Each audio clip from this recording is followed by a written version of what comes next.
시작. 소리 들어요? 오케이. 복귀 명령 세 번째 수업인데요. 복귀 명령에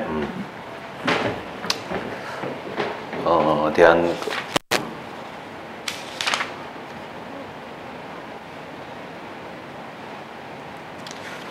복귀 명령에 대한 그 소멸부터죠. 소멸부터.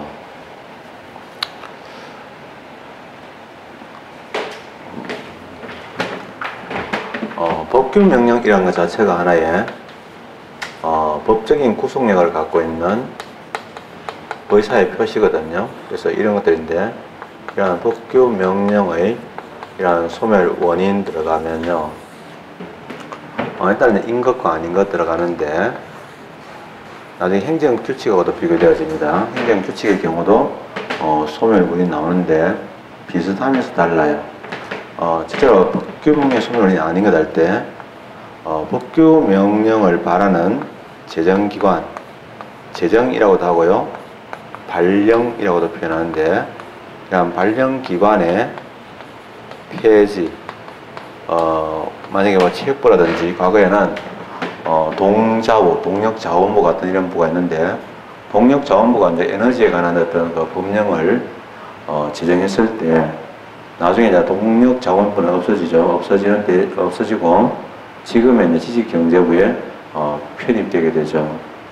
이랬을 때 이제 기관은 없어지더라도 그 기능은 남아있기 때문에, 산자부에 남아있기 때문에 이때 나중에 가서는 천천히 기재부 부령으로 바뀌겠지만은, 그러나 동자부 부령의 효력이 없어지는 거 아닙니다. 두 번째는 이런 소멸 원인 들어갔을 때 이제 두 가지가 있죠. 핵심되는 내용은 이제 폐지입니다. 그래서 우리가 이러한 그 소멸을 시키고자 하는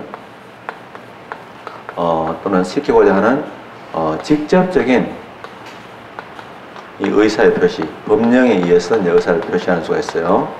최근에 법령이 막 정비가 되면서 이때 이 법은 언제부터 소멸되는, 폐지한다 이런 말 나오게 되는데, 그런 직접적인 의사 표시를 우리가 폐지라 그래요. 이 폐지인데, 이러한 소멸 원인에서는 이러한 직접적인 의사 표시에 의한 경우죠. 즉 이러한 폐지한 것인데, 이런 것대로 이러한 폐지가 됩니다. 그래서 명시적으로 의사를 표시합니다. 그런데 이런 것이 없는 거죠. 그래서 이러한 그 직접적인 의사 표시 없이도 이렇게 되죠. 이거는 다르게 표현하면 당연히, 없이도 또는 당연이라고 이렇게 말할 때, 당연이란 말은 행정행위도 있는데, 행정행위도 보면 직접적인 의사 표시 없이도 이 말을 당연이라고 표현하는데, 이러한 당연히 없어지는 것을 우리가 실효라고 합니다. 그래서 실효는 어떤 국가 작용 없이도, 국가의 어떤 의지적인 작용이 없이도 없어지는 것인데, 그게 세 가지가 있다. 제일 중요한 내용이 이제 간접 폐지가 됩니다. 이러한 간접 폐지는 이제 제일 중요한 게 뭐냐면 폐지가 아니다 이것들이죠. 그래서 폐지가 아닌 것이지 폐지인 것이 아니죠. 그래서 주의되고요. 그 다음에 근거 법령인데요. 우리가 이제 복귀 명령은 그 자체가 위임의 근거 또는 수권의 근거에서 만들어지는데, 이러한 근거 법령이 소멸되어서 생기는 것도 있겠죠. 소멸이란 말 대신에 근거 법령의 폐지 이렇게 말이 되겠죠. 요게 있고, 이제 마지막으로는 종기가 도래하거나, 법중에서는 이제 일정한 시한이 정해져 있는 법이 있어요. 또는 해제 조건이 성취되었을 때 없어지는 이런 것들도 있더라. 이런 말씀을 드리고 싶습니다. 그 다음에 이런 내용들이고, 이제 뭐 간접 폐지 같은 경우는 이제 어떤 거냐면, 실제적으로 어떤 법 자체를 직접적으로 없앤다 소리는 안 하면서 기존의 법을 그대로 둔 채로 기존의 법과 모순되는 새로운 신법을 진행해서 결국은 이러한 신법 우선의 원칙에 따라서 사실은 이러한 국법을 간접적으로 폐지시키는 이런 것들을 얘기하더라 이거죠. 자, 이것들이 소멸 원인인데, 이렇게 소멸되는 경우도 있습니다만은, 먼저 중요한 내용은 복귀 명령 그 자체가 이거는 정상적일 때 소멸되는 것이고요. 복귀 명령 자체가 이제 그 하자가 있는 뭐 헌법에 위반되거나 또는 상위 법령에 위반되었을 때 없어지는 그런 경우가 있겠죠. 이제 그걸 우리가 국가기관에 의한 규범 통제라고도 표현하는데, 그런 규범 통제의 경우를 보면 세 가지가 있습니다. 하나가 뭐냐면 의회의 통제가 있습니다. 그걸 보고 이제 입법적인 통제라고 얘기하고요. 그 다음에 이제 또 하나가 행정기관이 한 통제를 행정적 통제다 이렇게 말하기도 하죠. 그 다음에 사법기 한 통제를 이제 사법적인 통제라고 하는데 제일 중요한 내용은 이제 사법적인 통제가 되겠습니다. 그죠? 자, 입법적인 통제는 것은 의회에 의한 통제를 얘기합니다. 의회가 이제 통제할 때 입법적으로는 크게 두 종류가 있습니다. 하나가 뭐냐면 의회가 이러한 그 법규 명령 또는 행정 입법에 대해서 직접적인 통제가 있습니다. 직접적인 통제라는 것은 뭐냐면 효력에다가 바로 손을 대는 거죠. 효력을 없애버린다든지 또는 아예 효력을 발생 안 시키도록 브레이크를 거는 이게 바로 직접적인 통제가 있겠고요. 또 하나가 뭐냐? 간접적인 통제가 있습니다.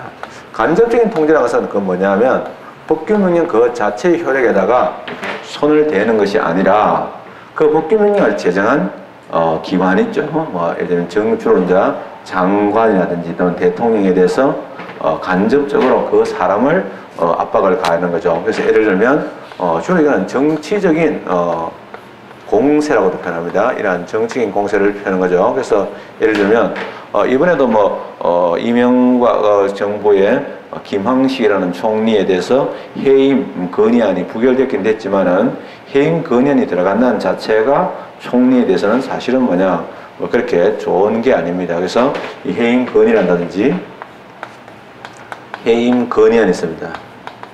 또는 뭐냐면 뭐 탄핵이라든지 탄핵 소추겠죠. 이런 탄핵을 소추한다든지 이런 것도 있습니다. 뭐 이거 말고도 뭐 국정조사를 가한다든지 해가지고 이런 식의 이제 어떤 그 압박을 가할 수가 있겠죠. 이건 정치인 공세가 있습니다. 심리적인 압박을 가해서 하는 방법이 하나 있고요.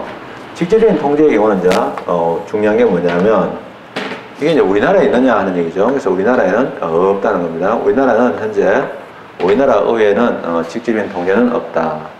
도리어 간접적으로 우리나라에 되는 게 뭐냐면 뭐 국회에서 이제 그 법령 자체를 어떻게 하겠다는 아니고 이런 국회에 보고를 하도록 합니다. 보고를 해달라 또는 통보해달라 하는 이런 의무를 부과할 때가 있는데 국회에 보고를 한다고 해가지고 뭐 법령 그 자체의 효력에 변화가 있는 건 아닙니다. 그래서 우리나라는 없다.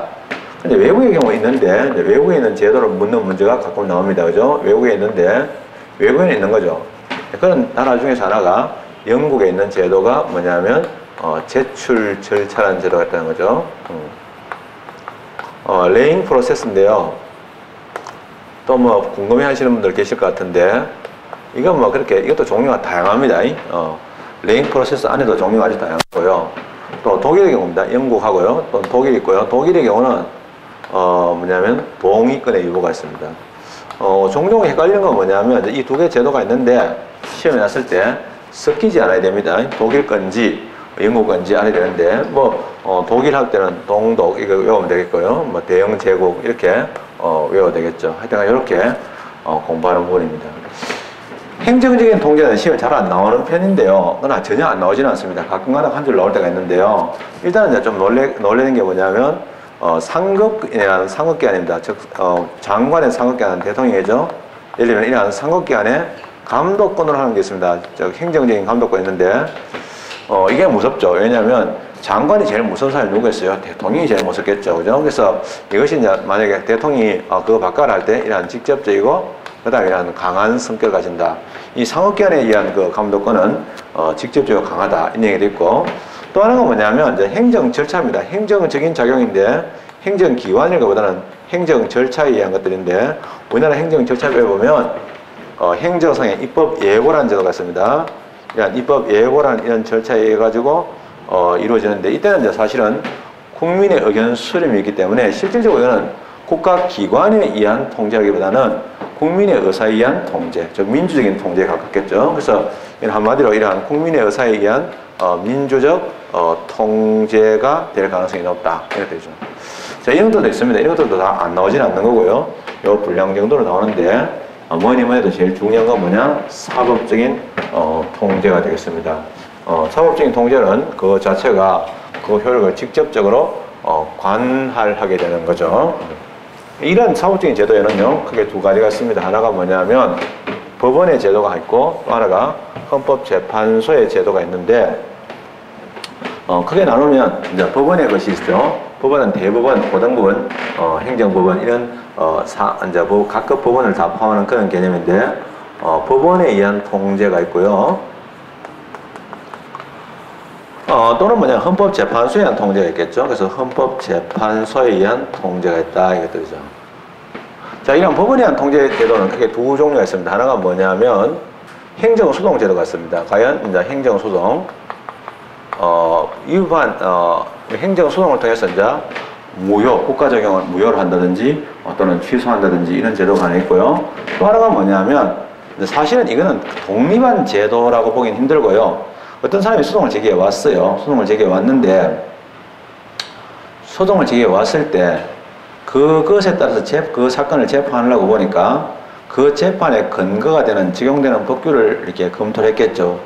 그럼 법관이 자기가 이 법을 적용해서 내가 재판을 해야 되는구나 알게 됐는데 그 법 자체를 보니까 이게 헌법에 위반되거나 상위 법령에 위반돼 가지고 이 법에 따라 내가 재판을 할 수밖에 없는데 재판했을 때 돌아오니까 안 좋은 결과가 나오겠구나. 기준 자체가 잘못됐으니까 안 좋은 결과가 나오겠구나. 이렇게 생각하겠죠. 그랬을 때, 법원이 있잖아요. 이 법에 의해서 나는 이 법을 적용해서 재판을 못하겠다. 이런 생각이 들었을 때는 그 법령 그 자체를 심사해가지고, 위헌 결정을 내림으로써 자기가 그 법령을 그 사건에 적용하지 않을 수 있는 겁니다. 근데 이게 중요한 말은 뭐냐면, 그렇게 되는데요. 이런 것은 뭐냐면, 위헌, 헌법에 위반되거나 위법, 법령에 위반되는, 이때 위법이라는 것은 법률 플러스 상위 명령 포함됩니다. 만약 예를 들면, 장관의 부령에 대한 심사할 때 그 기준은 법률로 될 수 있지만은, 대통령령도 들어갈 수 있겠죠. 그래서 위헌, 위반, 우리는 이제 우리 헌법에서는 명령, 규칙, 그리고 실제로는 처분도 포함됩니다. 그런데 우리가 지금은 규범 통제에 대한 얘기를 하고 있는 상태이기 때문에 규범 통제란 말은 규범이 법적인 한계를 벗어났을 때 거기에 대해서 일정한 사법 심사를 통한 통제를 가는 것을 규범 통제라고 하는데 규범 통제에 대한 얘기를 하고 있으니까 명령, 규칙에 대한 이러한 심사에서 거칩니다. 헌법재판소는요, 사실은 원래 5개의 권한이 있습니다. 이거 말고도 위헌 정당 해산 제도도 있고, 또 탄핵에 대한 결정권도 있고, 권한 제인권도 있는데, 규범 통제와 관련된 권한으로서는 크게 2가지가 있거든요. 하나가 뭐냐면, 헌법에 위반되는 법률에 대해서, 심사를 하는 제도가 있습니다. 그래서 위헌, 헌법에 위반되는 법률입니다. 이러한 법률, 이러한 심사 제도가 있는 거죠. 위헌 법률 심사제도가 있고 또 하나가 뭐냐면 헌법 소원 제도가 있습니다. 헌법 소원은 국민의 권리 구제 수단인데요. 이 헌법 소원에서 이제 보충성이라는 얘기를 하게 되는데 조금 이따 말씀드리도록 할게요. 이 헌법 소원은 원래는 국민의 권리 구제 제도인데 우리나라가 이제 어떤 그 헌법적인 시스템을 마련할 때 헌법재판소는 주로 정치적인 사법을 담당하도록 하고요. 또는 규범 통제를 담당하는 데 초점을 두고 있고, 이제 법원의 경우는 국민의 권리 구제에 초점을 두고 있는데, 국민의 권리 구제는 원칙적으로 법원에 의해서 하도록 하는 걸 원칙으로 합니다. 그런데, 대한민국 헌법상 보장되는 권리인 것은 분명한 것 같은데, 또 그 대부분은 다 뭐냐? 법원의 소송, 즉, 민사소송, 형사소송, 행정소송 같은 이런 소송에서 구제를 받는 게 거의 일반적이지만은, 그러나, 행정소송 같은 경우도 일정한 요건을 규정하고 있기 때문에 또 국가배상도 일정한 요건을 규정하고 있기 때문에 실제로 국민의 권리가 물 셀 틈 없이 보장되지는 않아요. 그러다 보니까 헌법상 보장되는 기본권이 있긴 있는데 대부분의 그 경우는 다 뭐냐? 법원에서 걸러지는데 법원에서 구제되어지는데 법원에서 구제되지 못하는 특이한 형태의 제도가 있을 수 있거든요.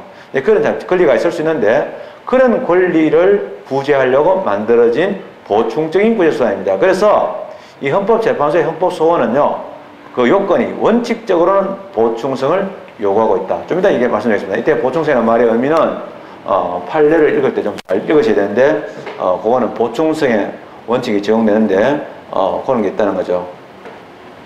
일단은 이제 행정소송하고 헌법소원은 따로 간다고 치고요. 제일 이제 비교가 많이 되는 것은 위헌, 위법, 명령규칙심사하고 위헌, 법률심사가 그 비교 예상입니다. 먼저 행정소송 들어가십니다.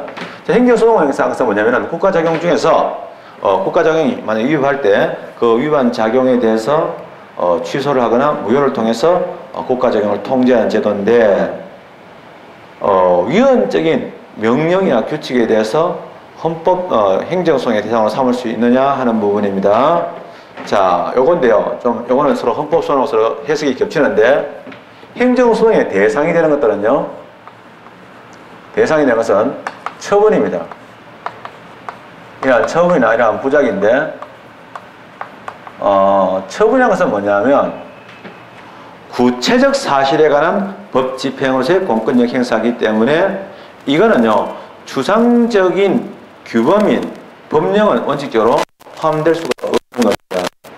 그래서 이러한 처분이나 부작위를 대상으로 하기 때문에 먼저 뭐냐면은 명령이란 법규명령이죠. 이러한 법규명령과 같은 법규명령은 규범인데요. 이러한 법규명령은 어떻게 되냐? 행정소송의 대상이 될 수 있느냐? 부재를 받고 못 받고를 떠나서 대상이 될 수 있냐 할 때 원칙적으로는요. 행정소송의 대상이 될 수가 없는 겁니다. 왜냐하면 행정소송의 대상이 되는 범위를 얘기할 때 대상을 다시 한 번 더 말씀드리면 처분과 부작의 무효나 취소 소송의 대상이 되는 것을 처분이나 부작에 한정하고 있는데 처분이나 부작위도 하나의 소극적인 것이고 이제 부작위인데 처분이라는 것 자체가 뭐냐면 구체성을 요구합니다. 즉 구체적 사실에 관한 법 집행으로서 법 집행 자체가 이제 법적 효과를 구체화시킨다는 의미거든요. 그래서 법 집행으로서의 공권력의 행사 또는 그 거부에 준하는 작용을 얘기합니다. 그래서 구체적인 효과가 발생해야 되는데 법규라는 것은 또는 법규 명령이라는 것은 그 자체의 본질이 일반적이고 추상적인 것이지 구체적인 게 아닙니다. 즉 법규 명령 또는 법령의 효력은 방금 말씀하는 저위에는 처분을 통해서만 그 효과가 구체화되는 것들이거든요. 그래서 원칙적으로 그렇기 때문에 원칙적으로 이 법규 명령은 행정소송의 대상, 즉 항고소송의 대상인 무효와 취소소송의 대상이 될 수가 없다 이겁니다. 그런데 한 번 더 말씀드리면 그런데 문제는 예외가 있습니다. 예외가 있는데 그게 뭐냐면 형식은 법규의 형식을 취하고 있지만 그것이 효과가 말이죠. 처분하고 똑같이 그 자체가 처분을 통하지 않고도 바로 구체적으로 국민의 권리를 제한하거나 의무를 부과하는 특이한 형태의 법이 있단 말입니다. 있을 수 있는 건데요. 그래서 그걸 보고 우리는 뭐라고 하냐면 처분적 법령이다.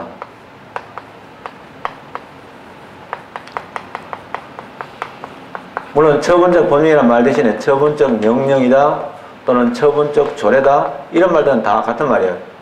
처분적 명령이다 또는 처분적 조례라는 것은 뭐냐면 원래 법령이라는 것은 어떤 효력을 가지냐면 규범이기 때문에 일반적으로 추상적 효력을 가지는 것인데 문제는 이거는요. 다시 한 번 더 말씀드리면 법령은요. 그 자체가 처분을 매게 하지 않고는 국민의 권리를 구체적으로 제한하나 의무를 부과할 수 있는 내용이 아닙니다.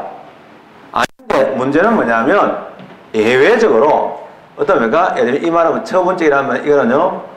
이러한 처분 또는 행정청의 이러한 조치 뭐 등이죠. 이런 말은 이러한 처분 등을 매게 하지 않고 이러한 처분 등을 통하지 않고 이 말을 우리가 매게 하지 않고 이 말하고 같은 말이 뭐냐? 직접이라고 표현한다. 또 시험 문제나 또 판례에서 바로라고 표현하게 됩니다. 바로 직접 또는 바로 있잖아요. 바로 국민의 권리를 제한하거나 의무를 부과하는 건데 이때 이제 아무 말도 안 하고 국민의 권리를 제한할 때 그때는 뭐냐면 구체적으로라는 뜻입니다. 왜냐하면 우리가 아무 말도 안 할 때 있던 모든 권리는 뭐냐? 우리가 돈이 할 때는 현금을 얘기하잖아요. 아무 말도 안 할 때의 권리는 바로 구체적인 권리를 얘기합니다. 즉 구체적인 권리 또는 현실적인 권리를 얘기하는데요. 그 의무를 부과하는 이런 작용입니다. 그래서 실질적으로는 형식은 법령의 형식을 취하고 있지만 사실은 그 내용은 구체적인 효력을 바로 발생하는 것이기 때문에 처분과 다름이 없는 것을 처분적 법령이라고 하는데요. 우리나라 판례에서는 크게 두 가지가 있습니다. 하나가 뭐냐면 아주 제일 대표적인 판례가 경기도 조례였습니다. 경기도의회, 이 경기도의회가 경기도 가평군, 경기도의 북부지방이 앞으로 이제 경기 북부하고 경기 남도로 바꿔야 된다, 이런 말도 있는데, 어쨌든 간에 경기도 북부에 있는 우리가 이제 저쪽에 자소로 유명한 가평군, 그 다음에 그 가평군에 있는 두밀리 분교가 있습니다. 그래서 두밀리 분교가 있는데, 그 두밀리 분교가 학생 몇 명 안 되는 데 비해서 선생이나 학교 시설을 유지하는 비용이 너무 많이 든다 라는 오로지 효율에만 근거해가지고 그 학교를 폐교를 하기로 하는데, 그 폐교를 할 때 교육감의 어떤 권한에 들어가 있는 게 아니기 때문에 경기도의회가 폐교에 관한 조례를 제정하게 됩니다. 그러면 경기도가 만약에 경기도 가평군 상색초등학교 두밀리 분교가 있는데, 이 두밀리 분교장, 정확하게 우리가 분교 그러는데 분교장입니다. 우리가 이제 법학적인 용어로는 두밀리 분교장, 교장 선생님 할 때 프린시플 아니고요. 이 장소를 할 때 장자를 씁니다. 그래서 이 분교장이 있습니다. 그러면 이날 두밀리 분교장에 대해서 폐교에 관한 조례를 제정합니다. 폐교시킨다 조례거든요. 거기 폐교에 대한 조례는 경기도 주민들이, 전체 주민들이 언제 어디서나 지켜야 되는 그런 내용이 아닙니다. 특정한 학교에 대해서 구체적으로 언제부터 폐교라는 법적 효과를 부여하는 사실은 처분인데 형식을 조례라는 법령의 형식을 취해서 하게 된 거죠. 자, 이런 조례에 대해서 이제 무효동 확인소송을 제기했을 때 이러한 판례가 있잖아요. 판례가 뭐냐면 이러한 처분성을 인정합니다. 그래서 무효동 확인소송을 받아줍니다. 받아줬지만 무효 확인을 해주지는 않죠. 결과적으로 경기도 두밀리 분교는 그 당시에 많은 시민단체와 그 다음에 제에서 반대를 했지만은 강행이 되어가지고 결과적으로 폐교가 되어지고 그 두밀리 분교는 뭐 아주 유명한 분교가 됐죠. 그 뒤로 이제 사회단체에서 강력한 지원을 해줘가지고 거기에 있는 아이들을 제대로 대학 교육을 시켜주고 하게 됩니다. 그래서 분교장은 거의 바뀌기도 하죠. 이러한 처분성을 인정해야 된다는 거죠. 그래서 판례가 이러한 처분성을 인정했다 이거죠. 인정했지만은 뭐 이기지는 못했지만은 처분, 즉 행정소송의 대상이 되는 처분성 인정했다, 매우 중요합니다. 그래서 이것도 중요하고, 근데 중요한 건 뭐냐면 그럼 이때 피고가 누가 되느냐 중요한데요. 조례라는 것은 누가 의결을 하냐면 의사의 결정은 지방의회가 합니다. 근데 표시는 누가 하느냐? 표시가 중요한데 표시를 누가 하냐면 원래 집행기관인 단체장이 하도록 됐습니다. 원래는 경기도지사가 해야 되는데, 원래 일반적인 행정 업무는 경기도지사가 집행기관이지만 경기도에 관한 업무 중에서 교육과 학에 관한 업무는 누구냐? 교육감이 도지사입니다. 그래서 교육과 학에 관한 도지사가 바로 교육감이거든요. 그래서 이 당시의 표현은 교육감입니다. 이거 응용으로 문제 많이 나옵니다. 그럼 만약에 이건 현실적으로 이렇게 되는 거고요. 이렇게 됐는데 현실의 경우는 이렇게 됐습니다. 이렇게 됐는데 현실적으로는 이렇게 됐지만은 그런데 그 현실의 경우는 그래 됐죠.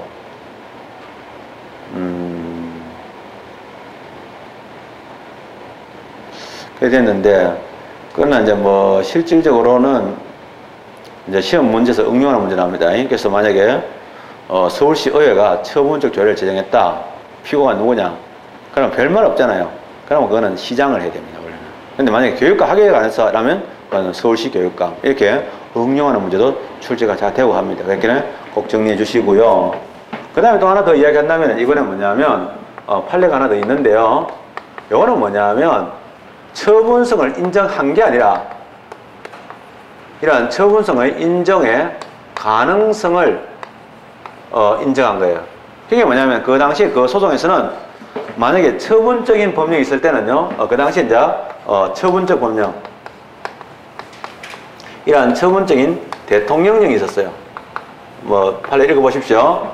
경상남도 거제군인데요. 거제군의 그 면에 관한 행정구역에 대해서 그 당시에 이제 필안 당시입니다. 즉 전쟁통이었는데 거기에 대해서 이제 장성포 그쪽 일대에 대해서 행정구역에 대해서 이제 이의를 제기한 거죠. 그래서 내 판례가 이제 그 처분성 인정해가지고 뭐 취소 인정해준 건 아니고요. 대통령령이라도 만약에 처분적 법령이라면 처분성 인정될 수는 있다. 요거하고 좀 다르죠. 요거는 처분성 인정됐고, 요거는 처분성 인정 가능성을 인정한 적이 있었습니다. 그래서 예, 그 당시에 이제 거제군이죠. 이런 거제군에 있는 행정구역에 관한 다툼에서 이런 얘기가 있었다.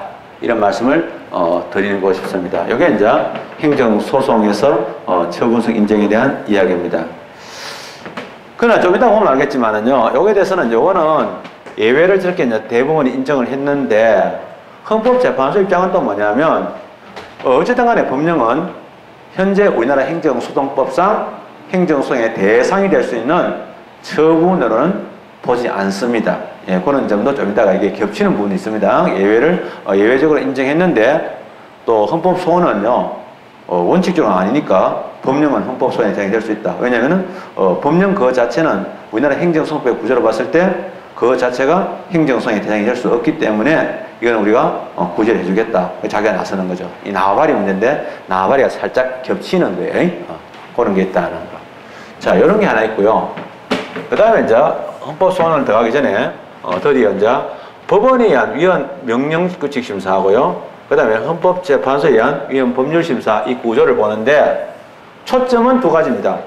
만약에 이 헌법 공부를 하게 되면 뭐 상세한 공부를 하셔야 되겠지만은 중요한 건 두 가지입니다. 하나가 대상하고 효력 요 두 가지밖에 없습니다. 그러니까 요 내용을 한번 보도록 하죠.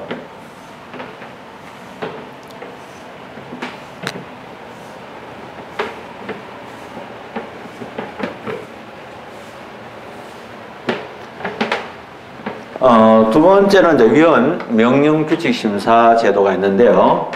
여기 이제 대상부터 먼저 들어갑니다. 대상 들어가죠. 명령규칙이라고 표현할 때 이 명령규칙이란 말이 뭘까 이거요. 사실은 말만 명령규칙이라 하지 뭐 한정하지 않았어요. 그러나 다만 저때의 규칙은 해석한데 그거는요 시행규칙이나 규칙처럼 법규성이 있는 규칙을 의미하지 행정규칙을 의미하지는 않는 것으로 봅니다. 그럼 일단은 대상이 되는데 실제로 뭐냐면 법률이 있습니다. 그래서 이런 레벨에 이런 법률이 있고요.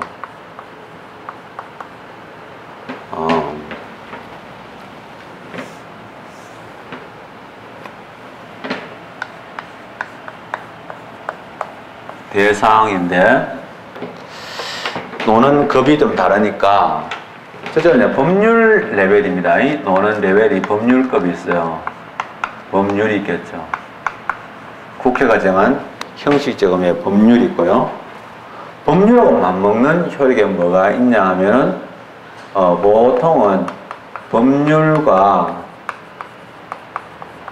이런 동의의 조약이 있습니다.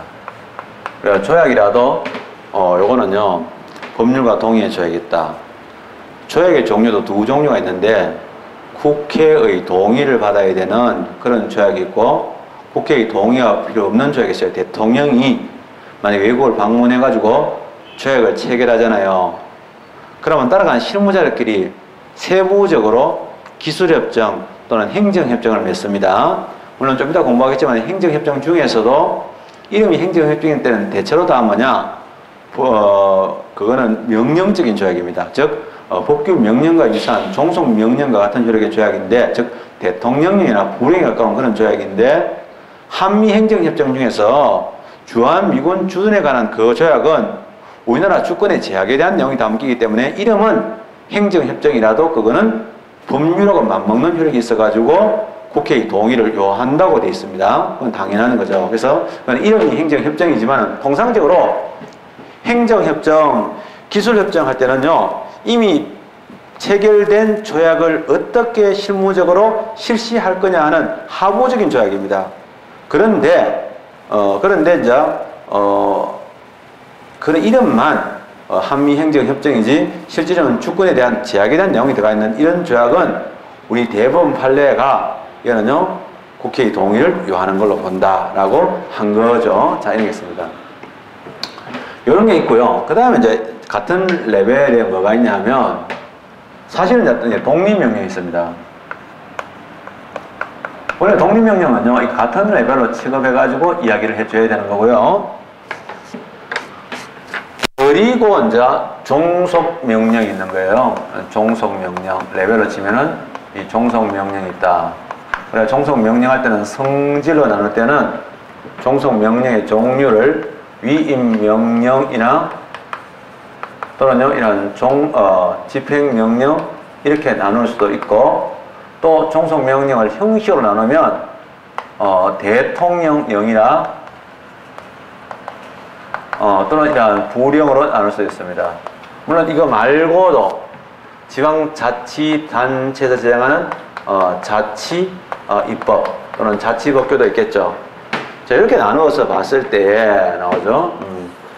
옛날에는 독립명령을 그냥 같은 걸로 이렇게 취급했는데, 자, 위헌 위반 명령규칙심사, 위헌 명령규칙심사의 대상이 되는 것하고요. 이런 위헌 명령규칙심사의 대상이 될 수 있는 것하고, 그 다음에 위헌 법률심사의 대상이 될 수 있는 것을 한번 구분해서 한번 보도록 하겠습니다. 헌법소원은 좀 이따 보도록 하고요. 자, 이렇게 봤을 때 위헌 위반 명령규칙 심사에 대해서는 첫째로 뭐냐? 법률 또는 법률과 동의의 조약에 대해서는 됩니다. 근데 독립명령 된다고 합니다. 종속명령 안 된다고 봅니다. 죄송합니다. 실수. 제가 위헌 법률심사 헷갈렸습니다. 죄송. 잠깐만요. 예. 위헌 명령규칙 심사, 법원에 의한 위헌 명령규칙 심사 할 때는요, 원래 종속명령만 되는 걸로 알고 있습니다. 일반적으로. 그리고 이제 법률과 동의 조약 안 되는 걸로 되어 있었어요. 자, 문제는요, 원래는 독립명령, 저거는 원래 법률과 동의 조약, 독립명령 같이 붙여서 보통은 강의를 하고 책을 쓰고 다 그렇게 말씀하시는데, 이거는요, 때가 따로 나눴어요. 이유가 있죠, 그죠? 그럴만한 이유가 있습니다. 왜냐하면 봐봐요, 전통적인 다수설, 이런 종래의 다수의 입장에서는요, 독립명령은 안 된다. 왜냐하면 법률과 동의 효력이기 때문에 안 된다. 이렇게 되는 거예요. 이때까지 그렇게 봤어요. 어느 교과서나 그렇게 썼고, 어느 누구도 이상한 생각을 하지 않았습니다. 그리고 있잖아요, 헌법재판소도 당연히 그거는 법원에서 할 수 없다. 이렇게 봤는데, 자, 여기서 주의해야 될 게 되게 중요한 게 하나 나옵니다. 왜냐하면 우리 행정법학계나 헌법학계에서 가장 관심 가지는 것 중에 하나가 대한민국의 양대 사법기관인 헌법재판소가 대법원하고 갈등을 빚어가지고 이 경계에 관한 다툼을 하는 것은 아십적으로도 의미가 있고요. 학원 안에서 연애하는 거 서로 우리가 뒤에서 같이 있잖아요. 이야기해보는 뒷담화 하는 것도 재밌잖아요. 그런 만큼 그보다 훨씬 더 재밌습니다. 그래서 시에서 많이 나오고요. 또 오늘날 우리나라가 처음 겪어보는, 우리 헌정사상 처음으로 헌법재판소를 두게 됐거든요. 헌법재판소는 제2공화국 때도 헌법에 명문역정이 있었습니다. 그러나 제2공화국은 박정희가 쿠데타를 일으키는 바람에 쿠데타를 일으켜가지고 헌정질서를 물랑케 했습니다. 그렇게 해가지고 총칼로 나라를 뺏었기, 그 권력을 찬탈했기 때문에 또 그걸 배웠던 전두환이가 또 찬탈해가지고 우리 헌정이 굉장히 많이 얼룩지게 됐습니다. 이 나라의 꼬라지가 말이 아닙니다, 사실은. 네, 그런 얼룩지는데, 그런 것 때문에 결국은 그냥 헌법에는 있었는데, 헌법재판소를 구체적으로 설립해가지고 가동을 못 시켜보고 제2공화국은 막아내리고 맙니다. 4.19의 피해 결과로 만들어진 역사인데, 그게 무너지고 말지요. 자, 그래서 실질적으로는 헌법재판소가 가동이 돼가지고 제도로 한 것은 바로 뭐냐, 현재의 제6공화국 또는 제9차견 또는 1987년 헌법이라고도 표현합니다만은 이 9차견에서 처음으로 되게 됐는데, 자, 점점 민주화가 되게 되고요. 민주화가 되게 되니까 권력이 있잖아요. 분산되게 되고, 이제는 대통령의 권력이 약화되니까 사법부의 권력이 세지면서 얘들이 이제 발효하기 시작하는 거예요. 자, 그런데 문제는 어떤 일이 생겼냐면 대법원에서 특이한 판례를 하나 냅니다. 그죠? 아주 희한한 판례인데 칸이 좀 작아서 옮겨서 적겠습니다. 자, 대법원에서 어떻게 하게 되냐면 아주 희한한 짓을 하는 거죠. 대법원에서 뭘 했냐면 자기들이 옛날에 쪽팔린 역사가 있어요. 그건 뭐냐면 박정희 때 긴급조치령이 있었습니다. 긴급조치는 효력이 두 가지 효력이 있는데, 하나가 뭐냐면 헌법과 동의 효력이 있는 것도 있고 법률과 동의 효력이 있는 것도 있습니다. 즉 유신헌법인데요. 유신헌법 제53조에는 이런 규정이 있었어요. 즉 대통령의 말 한마디가 헌법을 정지시킬 수 있고 그 다음에 법률을 정지시킬 수 있는 그런 효력이 있었던 거예요. 그런 긴급조치 1호가 있는데요. 긴급조치 1호에 이제 1호가 있는데 그 당시에는 뭐 우리나라의 그 중앙정보부 요원의 숫자가 어마어마하게 많았고 끈앞풀까지 합치면은 30만 명이 넘었다. 이게 뭐 동독의 슈타지하고 별로 다를 바가 없는 그런 소위에서 정보 통제 국가였습니다. 친구라도 함부로 말을 못 하고요.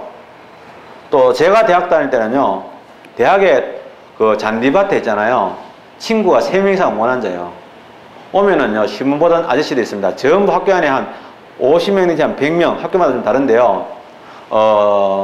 50명인지 100명의 그 형사들이 다 앉아있어요. 아침 되면 출근을 그쪽으로 해요. 맨날 그 시험 보고 있어서 애들도 인사도 하고 그래요, 서로. 이모가 앉아가지고 벤치에, 벤치에는 전부 다 그 장소야. 집회가 일어날 만한 장소는 다 거기 앉아있는 거예요. 그러다가 학생이 한 3명만 딱 앉아서 와서 툭툭 쳐요. 2명만 가능해요. 그래도 물론 데모를 하지. 하긴 한데 데모할 때 보면 한 명이 딱 삐라버리면요. 무슨 자석으로 빨아당기시 이제 뛰어요. 그 사람을 향해서 집중해가지고 막 진짜 막 재밌는 풍경이 생깁니다. 막 희한해요. 애가 하나 딱 그러면 딱 이렇게 삐를 딱 뿌리면 쫙 빨려들듯이 방사선 형태에서 막 이게 막 이렇게 자석하면 이렇게 쫙 빨려들잖아요. 그런 그 그림처럼 빨려들어요.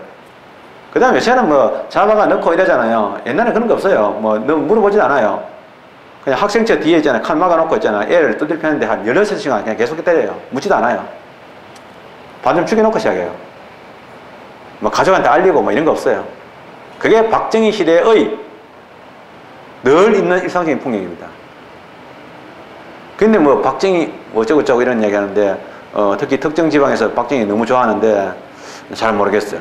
이해가 안 갑니다. 자, 어쨌든 간에 그런 박정희 때 뭐냐면 그 당시에 어떻게 했냐면은 박정희가 이제 국민들 먹여 살린다 했는데 뭐 잘 안 됐잖아요. 사실은 잘 안 되니까 미국은 그 당시에 PL480 그래가지고 미국은요 땅이 너무너무 넓은 거야. 농사를 지어야 되는데 농사를 지니까 그 농작물을 소비를 못해. 유럽에 수출도 안 돼. 그게 뭐냐 이제 그렇게 곡물값이 떨어지겠죠. 이게 곡물값을 유지하기 위해서 뭐냐 정부가 그걸 다 사가지고 원래 그걸 배에 실어가지고 어디에 갖다 버렸냐면 대성에다 버렸어. 곡물값을 유지해. 그래서 PL480이라는 거예요. 미공법 480이라고 했어요. 그게 버리다가 이제 박정희가 우리 주세요 해가지고 우리가 얻어먹은 거야. 그래서 뭐 옛날에 여러분들 중에서 어른들 중에서 사법 실패한 사람들은 아침, 점심, 저녁이 다 수제비다 해가지고 수제비면 지긋지긋하다 뭐 이런 사람도 있어요. 어른들 중에서 나는 수제비는 절대 안 먹어 이런 사람도 있어요. 그게 뭐냐면 그 어른은 가난하신 어른들이었어. 어른들 중에서 이제 수제비 좋아 뭐 이런 사람들은 좀 있는 집안이었고 수제비 그냥 이런 막 수제비가 딴 거 없나 막 이런 사람들은 다 뭐냐 수제비가 그렇게 지긋지긋했어. 그게 이제 밀가루의 문화야. 근데 그렇게 들어왔는데 그랬을 때 뭐냐면 박정희 이제 밀가루를 처먹여야 되니까 그게 사실은 밀가루 저거 어마어마한 거 아시죠? 여러분들 밀가루 올 때 밀이 오잖아요. 밀 오는데 보통 부두에 하역 노동자들 있잖아요. 노가다들 노가다 웬만하면 다 하잖아요. 뭐 막장이니까.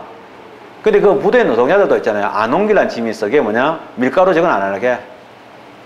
벌크로 오게 되면요. 벌크로 오잖아요. 벌크로 오게 되면은 밀가루가 이게 밀도 이제 싹이 나잖아. 그럼 뭐 못 쓰니까 밀을 깔고 시루떡 하듯이 중간에 또 농약 넣고 이걸 가지고 나왔기 때문에 거기서 하게 되면은 산업적인 연구가 없어도 이게 병으로 죽는 거 알아. 그래가지고 아예 노동자들이 밀은 하역을 잘 안 하려고 그랬어요. 그 정도였어. 그렇게 했는데 어쨌든 간에 이제 그 당시에 이제 막 노래 불러. 그래가지고 뭐 완전 거짓말. 그래가지고 막 박정희 때 우리 초등학교에서 전부 노래 부르게 해야 됩니까? 밀가루 먹는 노래 불려. 그래가지고 뭐 쑥쑥 키가 큰다. 힘이 넘친다. 혼식 분식에 약한 몸 없다. 근데 뭐 그렇게 많이 먹었는데 키가 이런 참 완전 사기. 그때 뭐냐면 어떤 아저씨가 여고생들한테 이런 시끄러운 소리 했어. 청와대는 말이 분식한다 그러지. 그 분식하는데 국수 위에다가 고기 얹어 먹을 거야. 뭐 이래 됐어. 그거 했다고 중앙정보부에 가서 잡혀서 고문받고 징역 4년 살았어. 요새 보통 강간하게 되면요, 한 실형이 한 4년 떨어져요. 이 사건이 바로 뭐냐? 긴급조치 1호 사건이야.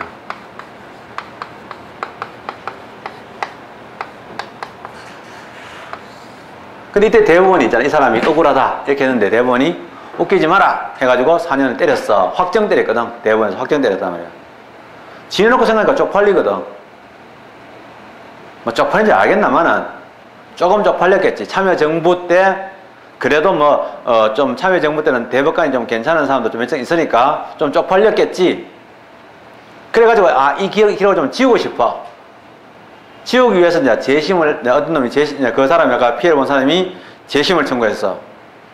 재심을 청구하니까 긴급조치 1호 사건에 대해서 재심을 하면서, 이제 재심을 하죠. 긴급조치 1호 사건에서, 재심을 하는데, 재심을 하면서 뭐냐? 그 당시에 긴급조치는 그 당시에 독립명령이잖아요. 이러한 독립명령인, 이러한 긴급조치에 대해서 위헌명령규칙심사의 대상으로 삼아. 자기도 대상으로 하는데, 자기도 이론에 없는 짓을 하니까 부끄럽잖아.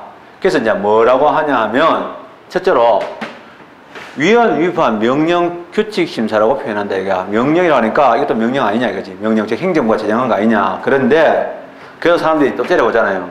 그래도 보통 일반적으로 독립명령은 법률과 맞먹는 효력이기 때문에 그건 헌법재판소 소관이지 이렇게 생각하니까 이마들이 뭐라고 변명하냐면 자기들이 이런 그 판례를 앞으로도 계속 유지하는 것은 부담이 되거든요. 그러니까 뭐냐면 원래 명령이라도 아까 전에 얘기한 독립명령 같은 것들, 일반적인 독립명령은 자기들이 말하는 명령이 아니라는 거야. 그거는 위헌법률심사의 대상인데, 위헌법 때 이때 긴급조치는, 원래 만약에 아까 전에 이야기하는 독립명령 중에서 지금의 긴급명령 있죠. 현재 제6공화국 때의 긴급명령은 국회의 동의나 승인을 얻게 돼 있어요. 즉, 국회가 관여해요. 그죠? 근데 이 당시에 박정희는요, 국회가 관여 못하도록 헌법을 그렇게 만들었단 말이야. 그래서 국회의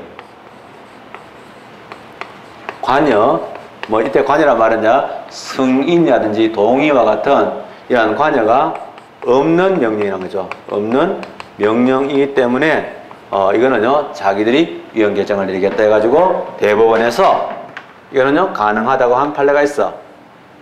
그게 자기 스스로도 좀 찔리니까, 긴급명령, 독립명령이라도 국회의 동의나 승인을 얻는 일반적인 경우에는 가능성이 적지만은 그러나 이거는 국회의 관여가 전혀 없기 때문에 법률과 같은 레벨이라는 실질이 존재하지 않는다 라고 머리 많이 쓴 거야. 그래가지고 이 당시에 이 사건이 헌법재판소에도 계류되어 있었고 자기도 계류되어 있었는데 자기들이 먼저 선수 쳐가지고 이 범위를 치고 나간 사건입니다.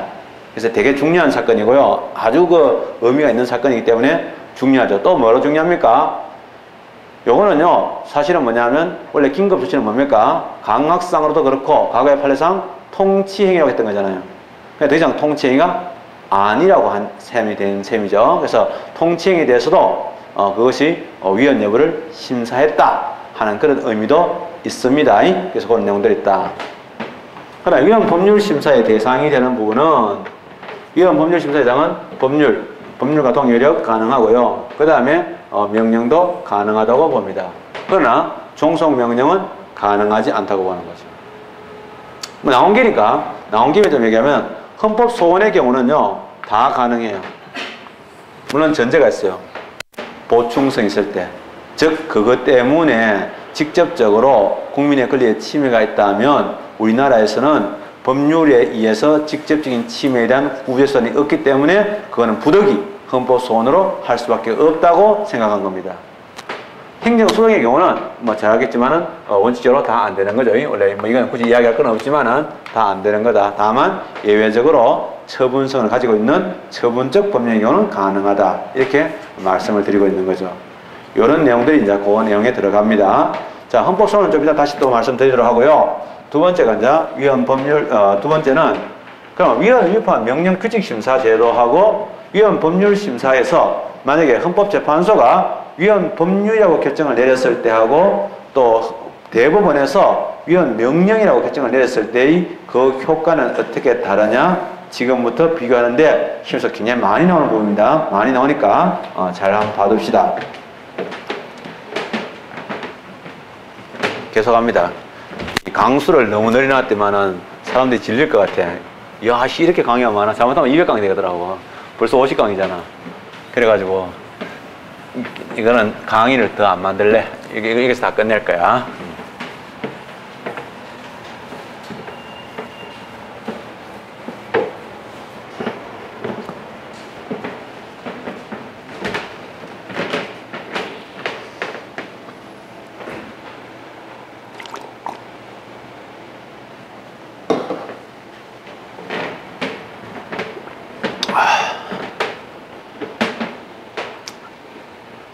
두 번째 들으니까 더 복습이 되고 좋죠.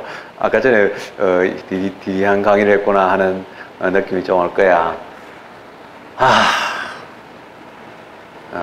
참 뭐랄까 JYP 같은 데서 옛날에 그 노래할 때 보면은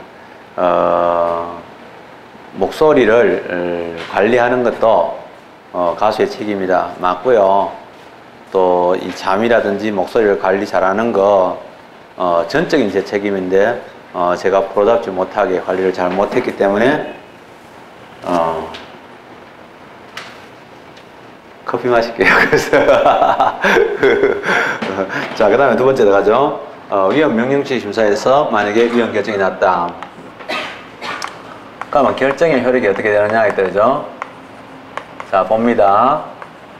결정의 효력은 위헌 위법한 명령 규칙 심사의 경우에는요, 결정의 효력이 어떻게 되냐 하면 이렇게 되죠. 당해, 해당 다 좋습니다. 바로 그겁니다. 지금 잘 알겠지만 우리가 공부하고 있는 규범통제, 즉 우리나라의 규범통제는 구체적 규범통제죠. 규범통제의 경우 두 가지 방법이 있습니다. 나라별로 어느 게 좋고 어느 게 옳고 그르고의 문제는 아니고 그 나라가 법 정책적으로 정하기 나름인데, 규범통제의 종류는 두 가지가 있는데 하나가 뭐냐? 추상적 규범통제 제도가 있고 또 하나는 구체적 규범통제 제도가 있습니다. 그런데 구체적 규범통제 제도는 있고 추상적 규범통제 제도는 없는 게 있어요. 기준 하나 잡아야 되는데요. 자, 한번 볼까요? 자, 이러한 법률이란 명령 다 좋은데요. 이러한 법령이 있는데 이러한 법령이 효력을 발생합니다. 이러한 효력이 발생되죠. 그러면서 그 법령이네. 그러니까 행정부가 이제 이러한 그 법령에 근거하여 그 다음에 어떤 법률에 이러한 처분을 하고요. 또 당연히 그 처분에 의해서 처분의 효력이 발생되겠죠. 그러면 이러한 처분의 효력이 발생되었다는 말은 다르게 말하자면 그렇게 되면은 국민이 있잖아요. 이제 구체적으로 현실적이죠. 현실적으로 구체적으로 특정인의 권리에 침해가 있게 되죠. 침해가 되어서 이 사람이 불이키겠죠. 열받아. 그래가지고 이러한 소송을 법원에 이러한 제기한 이런 상태를 우리가 뭐라고 하냐면 줄여서 구체적 사건 또는 이러한 재판이라고 하는데요. 구체적인 재판을 전제한다고 표현합니다. 요거를 줄여서 줄임말도 알아들어야 돼요.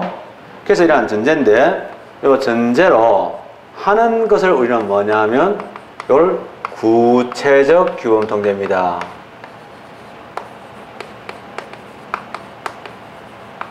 근데 하지 않는 것을 뭐라고 하냐? 그걸 보고 추상적 규범 통제라고 해요. 한 번 더 말씀드리면 추상적 규범 통제는 어떤 법령 자체가 발효가 되면 아직까지 그 법령의 효력은 발효됐을 뿐이지 그 법령에 근거한 처분도 없고 또 구체적으로 현실적인 어떤 피해가 발생 안 한 상태입니다. 안 했더라도 그 법령 자체가 앞으로 위헌적인 법령이 존재해가지고 저것이 만약에 시행된다면 국민에게 피해를 줄 수도 있겠다 싶으니까 예방적 차원에서 있잖아요. 아예 조질 수가 있는 거죠. 그 사실은 뭐냐면 물론 법령 그 자체를 기준하게 되면 사후적으로 볼 수 있겠지만은 실제로 특정한 국민에 대한 구체적인 침해를 전제한다면 사전적으로 볼 수 있는 이게 바로 뭐냐? 추상적 규범 통제고 국민의 권리 구제는 어느 게 더 나아요? 추상적 규범 통제가 더 낫지요. 그래서 독일의 경우는 위헌 법률 심사가 추상적 규범 통제로 되어 있습니다. 그래서 실제로적으로 우리가 이제 관련되는 것 중에서는 우리가 꼭 알아야 될 지식 중에 하나가 국가배상법의 역사 중에서 현재 우리나라는 공무원의 위반 행위로 인한 손해배상에 대해서는 고의나 과실이 있어야 책임을 진다는 과실책임주의를 전제로 하고 있고요. 영조문의 경우에는 고의나 과실이 없어도 책임을 진다는 무과실책임주의를 취하고 있습니다. 우리가 이제 이걸 봤을 때 법 정책적으로는 무과실책임주의가 훨씬 더 앞에 있고 좀 더 좋아 보이잖아요. 이게 더 선진해 보이니까 독일은요 1970년대 들어서서 80년대 들어와가지고 문제는 뭐냐면 자기들의 자신감이 붙는 거야. 돈도 많고 이제는 국가가 융성하고 또 법문화에 대한 자신감도 생겨가지고 이제는 도로 영미보다도 자기들의 인권제도나 복지가 더 나아진 거예요, 사실은. 사실은 한 국가가 과연 아름다운 국가냐 이런 거는요. 지금도 우리나라 국사책에서 국사학자들이나 연구하는 꼬라지들 보면요. 웃기는 소리들 하고 있는 거야. 그게 뭐냐면 신라시대 때 토기가 어쩌고 이런 소리 합니다. 토기가 어쩌고 군제가 어쩌고 지방행정에서 어떤 게 있고 빙신 꼬다리 같은 소리 하고 있는 거죠. 신라는 지금 나오는 부장품, 무덤 도굴 해가지고, 남의 무덤 파가지고, 거기에 나온 부장품 보고, 이게 소박하니, 딱 이딴 소리 하고 있습니다. 진짜 그 나라가 올바른 나라냐는 것은요, 그 나라가 그 백성들이 얼마나 편안하게 살았느냐가 중요하고요. 그 흔적을 찾아내는데 학자들이 초점을 둬야 돼요. 물론 그런 제도가 전혀 없지는 않지만은 그냥 단순하게 외우는 데서 그치는데, 실질적으로는 얼마나 많은 백성들이 역동적으로 또 어떤 그 사회적인 안전망이 잘 돼 있느냐 하는 게 핵심적인 제도로 가야 될 것 같습니다. 근데 그런 거에 대한 연구는 전혀 없고, 달달 외우는 거, 전쟁을 해가지고, 빙신했던 소리 하고 있습니다. 그런 것들인데, 그거는 우리나라 학자들이 잘못된 시각을 갖고 있다라는 걸 생각합니다. 그게 뵐 수 없는 놈들이죠. 쉽게 얘기하면은, 외놈들한테 배운 놈한테 또 배우고 이래가지고, 그냥 그러다가 또 양놈들 조금 배우고, 그래가지고 지금 온 거죠, 그러니까 이제 그런데, 이 사실은 이제 그런 겁니다. 그래서, 독일의 경우는 좀 잘 돼 있는 거예요. 독일이 그래서 어떻게 했냐면, 잘 나가니까 좀 흥분했어요. 그러니까 아예 전체적으로 다 그냥, 무가지 책임제로 갖는 거야. 근데 이제 그거는 국회의원이 다 찬성하니까 그렇게 할 수밖에 없지. 분위기가 그 당시 분위기는 무가지 책임제라는 게 국민을 위한 것처럼 보이고, 안 그러면 아닌 걸로 보이는 거지. 이번에 힐링 캠프, 얼마 전에 힐링 캠프 했는데요. 작년인가? 안철수 나와가지고요. 뭐라고 이야기했냐면, 이런 이야기 합니다. 자기는, 좌우도 아니고 우도 아니다. 나는 상식을 중요시한다. 와, 되게, 그래서, 저 사람 상당히 센 놈이구나, 생각했어요. 왜냐하면 훌륭하다. 머리가 좋아. 공부 잘하는 게 아니고 머리가 좋아. 공부도 잘했지만은, 머리가 탁 좋은 거야. 왜냐하면, 프레임을 딱 상식을 짜버린 거야. 안철수, 나는 상식, 비상식 이러면, 안철수 공격하면 그만은 비상식 되는 거야. 이때까지 있잖아. 야당에 그렇게 많은 사람들이 있었는데, 나는 개인적으로 안철수도 좋아하지만, 문재인도 좋아해요. 김도관이 싫어해요. 어쩐지 2인제 삘나서 싫습니다. 나는 자기 동료들, 자기 편들 디스하는 사람 싫거든요. 개인적으로. 근데 어쨌든 간에 그런 사람인데, 근데 이거 훌륭하다 생각돼요. 상당히 정치공학적으로 뛰어난 거야. 그리고 남들이 철수보고 말해도 말 안 하잖아. 그래서 책한 거 딱 써가지고 안 씹히려고. 그럼 한마디 하면 전부 다 씹히잖아. 이게 딱 쓰다가 요거 읽어보시 이렇게 되는 거죠. 똑똑해요.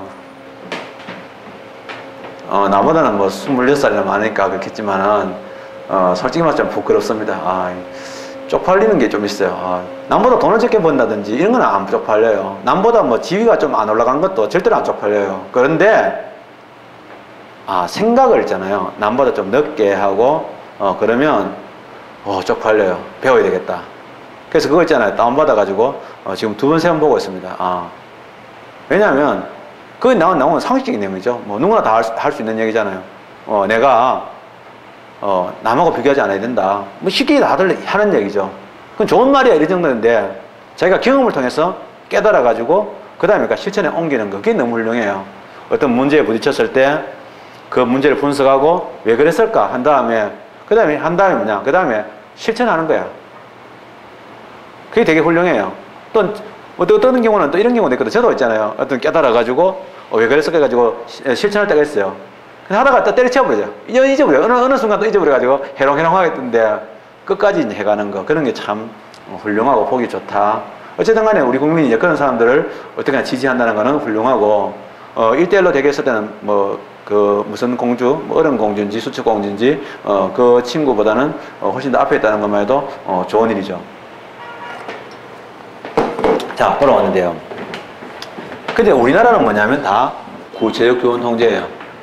그래서 이게 뭐 꼭 바람직하고 좋은 제도는 아닌데, 헌법재판소의 위헌법률심사든 또 법원이나 위헌위법 명령치심사 등 간에 다 우리는 구체적 교원 통제다.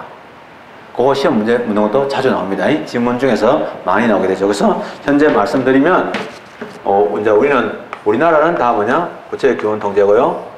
독일이 다 그렇다는 거. 독일의 위헌법률심사의 경우에는 주상적 규범 통제가 채택되어져 있다. 뭐 그런 것은 또 하나, 주상적 규범 통제가 어떤 그 위험을 예방하는 권리인의 권리 구제면에서는 더 유리한 면도 있다는 거죠. 그래서 그런 것도 있다. 그래서 규범 통제에서는 주상적 규범 통제가 훨씬 더 강력한 거죠. 헌법시험 문제에서 이런 거 나온 적도 있어요. 헌법재판소 재판관이 어느 아침 신문을 보다가 발표된 법령, 공포된 법령이 위헌임을 발견했다. 이때 할 수 있는 조치는 뭐냐? 답은 뭐냐면, 어떤 사람이 소송을 제기해서 위헌심사로 제청되었을 때 비로소 이런 뜻이야. 이게 이제 사실은 헌법재판소가 할 수 있는 거는 그런 거죠. 자, 그랬을 때 이제 위헌, 위법, 명령규칙 심사에 대해서는 뭐냐면, 당해 사건에 한하여 이 말이죠. 이 말은 뭐냐면, 권리가 침해해서 소송을 제기한 그 사건, 바로 어느 법원에다가 소송을 제기했겠죠. 민사든 형사든 행정이든 간에 소송을 제기했을 때 그 사건에 한해서만 그 법령의 적용을 거부할 뿐입니다. 그래서 이러한 거부할 뿐이에요. 여기가 가장 정확한 표현입니다. 자, 이런 의미인데, 의미는 이렇더라도 말을 달리할 수도 있다는 겁니다. 주의해야 될 거.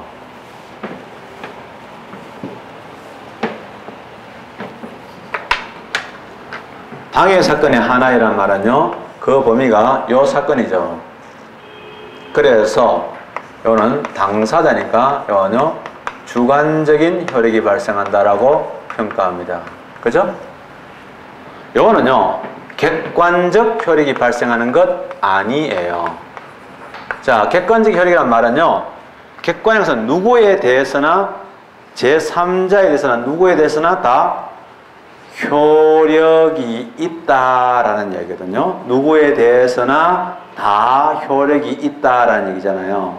누구에 대해서나 다 효력이 있다라는 건데, 그래서 당해 사건의 하나에 나오는데 객관적 효력이죠. 그래서 누구에 대해서나 다 효력이 있다라는 건데, 그리고 객관적 효력이라고 해요. 이 객관적 효력은요, 없다는 거죠. 그래서 한 번 더 봐요. 객관적으로 어떤 법령 자체가 객관적으로 효력이 없어지는 것이 바로 뭐냐? 무효로 되는 거 아니라는 거죠. 그래서 무효로 되는 거 아니다. 알겠어요? 자, 봅니다. 저때 무효라고 해서 학문적으로 무효인데 주의해야 될 거. 그러면 적용을 거부할 뿐이란 말은 뭐냐면 소극적인 혈액이죠. 앞에 돌이 있는데 안 치우고 그냥 뺑 돌아가는 거야. 자기만 피해가는 거지.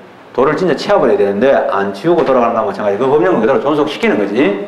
그래서 적용을 거부할 뿐이다. 소극적인 효력이고 적극적으로 무효로 하는 것은 아니다 이거야. 그런데 잘 봐요. 무효라는 거 아니죠. 그래서 이런 말인데 문제는 뭐냐면 소송 실무 법원에서 법관들이 소송 실무에서 말을 할 때는 말은 이런 의미야.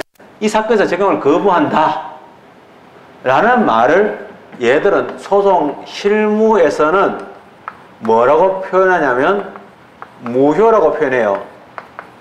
무효라고 표현하더라도 그거는 진짜로 그 법령의 효력이 소멸되어지는 거 아니에요. 주의를 해야 되는 거야. 이게 뭐 내가 웃어도 웃는 게 아니야. 이거 같은 거야. 그죠? 그래서 약간 헷갈리지만은 그거는 이제 이런 거죠. 법관 내 입장에서는 내 무효다. 이런 의미겠지. 이제 좋게 이야기하면 어쨌든 간에 법관은 말할 때 적용을 거부한다. 뭐 이렇게 말하는 것보다는 무효다. 이렇게 말하는 게 자기는 좀 오대가 나 보였는지는 모르겠어요. 예, 그렇다는 거죠. 그래서 무효라고 합니다. 그런데 그래놓고 나서는 이제 법관은 그 뒤로 뭐냐? 후속 조치를 취하죠. 어디에다가 보내줍니다. 이거를 어디로 보냅니까? 이 법원에 이제는 행정부로 보내죠. 행정부 어디 보냅니까?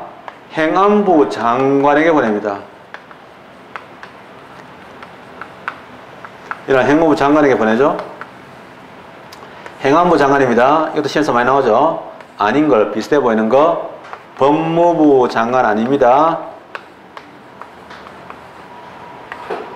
또 뭐냐면 법제처장 아닙니다.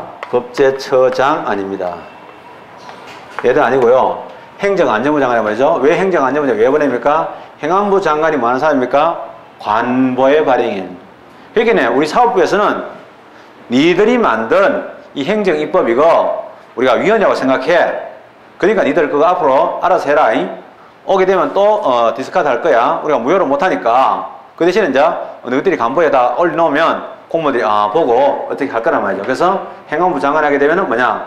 관보에 게재하는 거죠. 그래서 간보에 싣는다는 거죠. 간보에 게재를 하도록 되어 있다. 왜? 행안부 장관이 관보의 발행이니까. 여기까지가 뭐냐면 위헌 위반 명령직 심사에 대한 이야기이고요. 위헌 법률 심사에 들어가게 되면 자, 두 번째 얘기는 위헌 법률 심사 비교해서 설명드리겠습니다.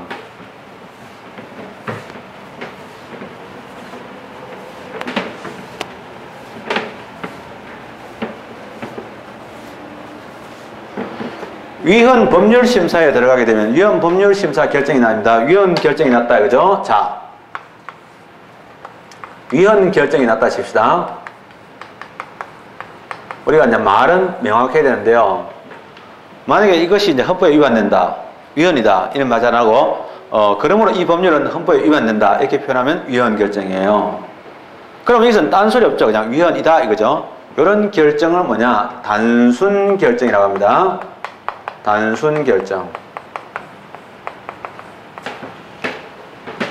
그러니까 위헌 결정이다. 위헌 결정이 보통 아무 말도 안 할 때는 위헌 결정의 효력을 얘기해요.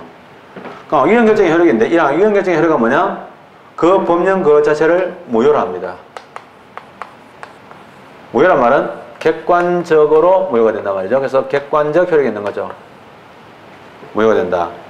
근데 사실은 이 무효란 말 쓸 때 주의해야 될 거는 자꾸 우리가 공부할 때 바로 다음에 나오는 2편 3장에 나오는 행정행위를 중심으로 생각합니다. 무효는 처음부터 효력이 없는 것 이런 생각하는데 그게 아니고요. 이때 무효란 말은 뭐냐면 효력이 소멸된다는 뜻입니다. 즉 그 법령의 효력이 소멸된다는 뜻인데 법령의 효력이 소멸되는 경우는 두 종류가 있죠. 하나가 뭐냐면 그 법령이 처음부터 효력이 소멸되는 것으로, 즉 무효선언은 지금 하지만은 처음부터 효력이 없었던 걸로 보는 경우가 있죠. 그걸 우리가 소급이라고 표현하고요. 지금부터, 즉 무효가 선언한 날, 즉 헌법재판소가 한 지금부터다 이거죠. 이건데 이제 어떻게 되냐 할 때, 소멸할 때 장래효냐, 지금부터를 장래효로 간대, 아니면 이제 원칙적으로 뭐냐, 장래효입니다. 그거는요, 위헌 결정이 난 날 이후부터 효력이 소멸한다라고 보는 거예요. 장래효지 소급효가 아닙니다. 근데 예외가 있어요. 예외적으로 뭐냐면 소급되는 게 있어요. 두 가지가 있는데 하나가 뭐냐면 법령에 규정이 있을 때가 있습니다. 법령에 아예 명문에 규정이 있습니다. 그건 뭐냐면 형벌에 관한 것들, 범죄와 형벌에 관한 규정은 내가 만약에 위헌적인 형법 규정에 의해 가지고 내가 형사처벌을 받아 가지고 감옥에 있다, 이거는요 처음부터 혈액이 없는 걸로 봅니다. 그냥 요거는 그렇게 되죠. 그러나 그게 아닌 나머지는요, 그 다음에 또 있고 판례가 볼 때 그럼 억울한 일이 생깁니다. 이거는 보면요, 위헌 법령 심사했는 놈, 아까 전에 청구했는 놈, 그러면 열심히 해가지고 사실은 위헌 결정을 받아냈지만은 자기는 혜택 못 보잖아요. 이후부터니까. 그래서 뭐냐면 이러한 당해 사건, 이러한 당해 사건에 대해서는 효력이 있을 수 있는 거고, 또 당해 사건하고 같은 시기에 유사한 다른 사건도 효력이 있는 겁니다. 요거는 델리케이트한 것까지는 헌법 공부할 때는 더 자세히 공부하게 됩니다. 헌법재판소하고 대부분의 차이도 공부해야 되는데 우리는 그까지는 필요 없지 싶습니다. 그래서 이렇게 되어 있고요. 나머지 하나만 좀 더 이야기하게 되면 한정위헌 결정이라는 게 있어요. 한정위헌 결정은요, 법령을, 이거는 변형 결정이라고 하는데요, 그건 뭐냐면은 이걸 해석할 때 어떤 그 말 자체, 법률을 해석할 때 해석하는 의미가 넓게도 해석할 수 있고 좁게도 해석할 수 있잖아요. 그러면 넓게 해석하게 되면 위헌이지만은 좁게 해석한다면 합헌으로 볼 수도 있겠다, 이런 경우가 있잖아요. 그래서 해석에 따라서 달라지는데 무조건 넓게 해석할 때만 생각해가지고 이 법령 자체는 국민의 대표인 의회가 만든 법률인데 이걸 무조건 헌법재판소가 위헌적으로 가기보다는 좀 살리는 방향으로 갔으면 좋겠다. 그죠? 그래서 이걸 보고 이제 합헌적 법률 해석이라고 합니다. 가급적이면은 합헌으로 이제 이런 합헌적 이런 법률 해석이란 거예요. 이런 일환인데, 그러기 위해서 나온 게 뭐냐면 이렇게 해석하는 한 위헌이다, 이렇게 되는 거죠. 그래서 만약에 예를 들면 이 법령을 이렇게 해석한다면 해석하는 한 위헌이다, 그렇게 해석하지 마라 이 말이죠. 이렇게 결정을 내린 거에 대해서는요, 첫째로 뭐냐면 이것이 법원에 대해서 구속력이 있느냐 하는 부분입니다. 자, 다시입니다. 위헌 결정의 효력은요, 효력이 소멸하잖아요. 효력이 소멸하기 때문에, 객관적 효력이 발생하기 때문에 이 효력은요, 누구를 구속하냐? 구속의 대상이 되는 것은요, 모든 국가기관 다 됩니다. 모든 국가기관이기 때문에 당연히 뭡니까? 법원도 당연히 포함됩니다. 법원도 당연히 포함되기 때문에 법원도 구속합니다. 또 지방자치단체도 구속하고 모든 국민 다 구속합니다. 그래서 사실은 위헌결정의 효력은 법이나 마찬가지이기 때문에 위헌결정 나게 되면 원래 법전에도 다 표시되도록 되어 있습니다. 되게 되어 있고, 또 전문에 공부할 때 행정부의 법원에도 헌법재판소의 위헌결정은 대법원의 판결하고 달라가지고 이것은 일반적으로 주장적 효력이 있기 때문에 법원으로 볼 수 있다, 이런 말씀도 드린 적 있죠. 자, 돌아옵니다. 그래서 이제 되는데, 문제는 법원을 구속하는 힘이 있느냐에 대해서는 헌법재판소 입장은 아마 예상하는데 대법원 입장은요, 구속이 없다. 그건 뭐냐면 법령을 해석하는 헌법재판소의 견해를 표명한 거고, 법률의 해석은 어디까지나 법원의 고유 권한이기 때문에 우리가 헌법재판소가 그렇게 해석한다고 해가지고 우리가 여기에 따라야 될 필요는 없다, 이건데요. 나중에 국가 배상할 때 한 번 더 상세히 설명드리겠습니다. 나온 김에 얘기했고요. 마지막은 헌법소원인데요. 근데 헌법소원의 경우는 그 대상에 되는 범위가 뭐냐? 아주 넓어요. 왜냐하면 헌법소원의 대상이 되는 범위는요, 첫째로 대상부터 얘기하면 대상은 뭐냐면, 첫째 우리 헌법재판소가 인정한 것이 뭐냐면 행정지도, 비권력적인 행정지도도 있고요, 당연히니까 법규 명령도 있고요, 행정규칙도 있고요, 굉장히 많죠? 다 됩니다. 근데 헌법재판소가 얘기할 때 헌법소원의 대상이 되는 것을 뭐라고 하냐면 공권력의 행사라고 표현했습니다. 공권력 행사인데, 사실은 이제 그냥 공권력 행사를 헌법소원에 대상을 받는데 행정소송이나 행정심판에서 공권 행사를 말하는 권력적 작용이고 비권력적 작용은 포함되지 않는다는 개념인데 헌법소원은 그거 아닙니다. 넓게 인정합니다. 그래서 다 됩니다. 그래서 되는데 뭐 행정규칙은 물론이고 행정계획도 되는 적 있죠. 계획도 된다. 그래서 우리가 잘 아는 것으로서는 뭐냐면 1994년도 서울대학교가 행정기관일 때입니다. 입시 요강이 있습니다. 이거는요, 서울대학교 지원자인 영종을 이용규칙이기 때문에 행정규칙적인 행정계획입니다. 특히 중요한 거는 뭐냐면 법규 명령에 대해서 헌법소원을 할 수 있느냐 하는 부분입니다. 이게 되게 예민한 부분이거든요. 법원에서는 법규 명령, 즉 종속 명령에 대해서는 권한이 우리한테 있는데 왜 너가 하느냐 이렇게 싸움이 있었어요. 그래서 법규 명령에 대한 헌법소원에 대해서는요, 헌법소원이 가능하냐는 헌법소원 가능성에 대해서는 견해가 나눠집니다. 하나가 가능하다는 적극설이 있고요, 또는 소극설, 하면 안 된다는 소극설인데 대법원은 하면 안 된다. 왜냐하면 법규 명령은 종속 명령이고 그렇기 때문에 안 된다 이런 입장이고, 적극설에 비하면 헌법재판소는 뭔 소리야 가능하다 이렇게 지금 견해가 나누어져 싸움을 하고 있어요. 근데 이게 이제 싸움인데 기존에 되는 헌법 표현인데요. 헌법에서는 어떻게 표현되고 있냐면 명령식에 대한 심사권이죠. 이러한 위헌적인 이러한 명령이나 이러한 규칙에 대한 심사인데 최종적 심사권은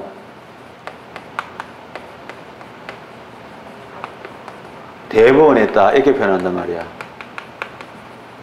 영문으로 이렇게 말하니까 헌법재판소 대부분의 한 얘기가 봐라, 헌법에 보면 명령 규칙에 대한 최종적 심사권은 대부분에 있다고 그러지 않냐.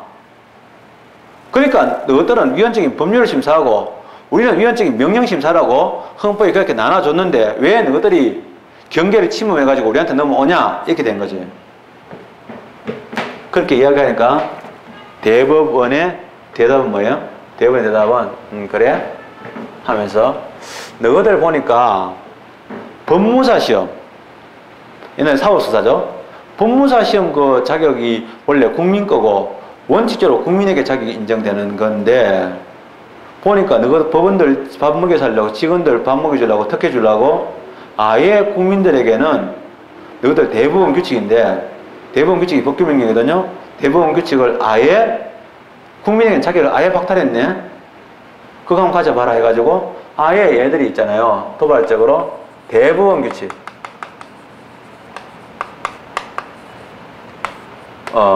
법무사 시험에 관한 시행규칙인데요. 이거 국민을 원천적으로 배제했으니까 위헌이라고 결정을 해줬어요. 됐나? 이렇게 해서 선물이다. 한 방 먹인 거야. 그러니까 무지 열받은 거야. 무지 열받아가지고 아까 전에 그럼 우리도 명령하지 뭐 해가지고 그 억지를 피운 거야. 내가 보기에는 이런 사건이야. 그래서 이 사건이 워낙 유명해. 공무원 시험에서 제가 알고 있기로는 10번 이상 나온 판례야. 이게는 아주 유명한 판례죠. 그래서 된다 이거고요. 그래서 다 된다 이거 알아두셔야 되고, 효력은 뭐냐? 효력은 정해져 있는 거죠. 효력은 이미 뭐냐면 아까 제가 말씀드린 위헌 결정 나게 되면 만약에 그게 법령이다. 헌법 소원의 대상이 항상 법령은 아닌데 법령에 대해서 나오면은 위헌 결정이 난 셈이 되고, 역시 그것도 무효로 된 점은 똑같습니다. 예, 그런 점이 있더라. 예, 이 정도로 하겠습니다. 예, 좀 쉬었다가 그 다음에 행정규칙 들어가도록 하겠습니다.